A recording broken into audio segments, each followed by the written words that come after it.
In 6 months, State Farm increased the rate of my Tesla insurance by about 10%, which is a wild jump because I'm becoming an older man, so risk profile should be going down.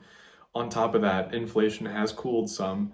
And on top of that, Teslas have become much cheaper to repair and the support systems have gotten a lot better, so they should be cheaper to replace parts on as well. And yet it's up roughly 10% in 6 months. So what I ended up doing was it's about $150 a month, which isn't bad compared to a lot of other people, especially for a younger male driver. I'm 33 years old, but I have a clean track record. I've been driving over 15 years, zero claims that entire time. And I have a pretty standard policy. So at $150, I ended up deciding to remove about $60 of coverage. So now per month, I'm going to be paying less than $100, maybe closer to 90. And what I did was I took away the only coverage specifically for if I'm at fault for repairing my own car. And already the deductible was $500. So majority of issues I might have would be a little fender bender, which I'd just end up paying out of pocket anyways. But in the off chance that I total my car completely, that is where I'm taking risk on. But there'd be a $500 deductible, plus I'm paying for that roughly $60. That portion a month would be over $700 a year, and yet the total value of this car used roughly is about $26,000, and each year it's dropping. If I do end up at my fault, end up totaling my car, I'm gonna just buy a cheap old Toyota or Honda.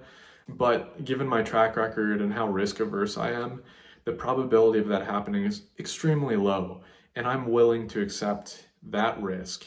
Once again, I have complete coverage if I'm at fault and I hit someone else to their property, any potential property damage or medical injuries, that would still be covered. So it's insane. And one big caveat is each state is going to be a little different on what you can do. Being able to lower the coverage for at fault your own car damage, just insane that it's up to about over a third of my total insurance cost. You can remove that only if your car is paid off in full. So if you're leasing your car, if you have a loan out, those financing deals are probably not going to allow it.